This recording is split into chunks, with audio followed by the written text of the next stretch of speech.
So this is the question number 18 from CBSE midterm paper 2021, and this question comes under the topic file handling in Python.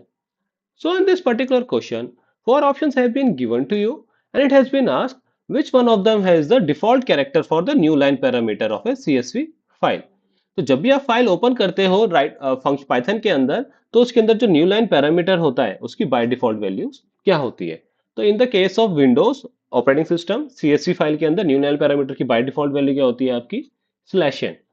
Okay, now new line parameter आता कहां पर है आपका, जब whenever you open a file in the CSV तो आप function use करते हो कॉज फाइल का नाम क्या है आपकी, ठीक है, किस मोड में आप ओपन करना चाहते हो आर ए डब्ल्यू में एग्जांपल के लिए, और then you allow new line parameter. ठीक है, तो न्यू लाइन पैरामीटर कहाँ आता है आपका ओपन फंक्शन के अंदर यूटिलाइज होता है। So for this particular question option number A is the correct one. Now based on the content we received in this video I want you to answer this one in the comment box कि new line parameter के अंदर अगर आपने कोई value pass नहीं करी है तो उसका क्या इंपॉर्टेंस होता है फाइल के अंदर। Okay guys, then that's it for the day. If you have any doubt regarding this one, feel free to ask in the comment box. Okay guys, then thanks for your time.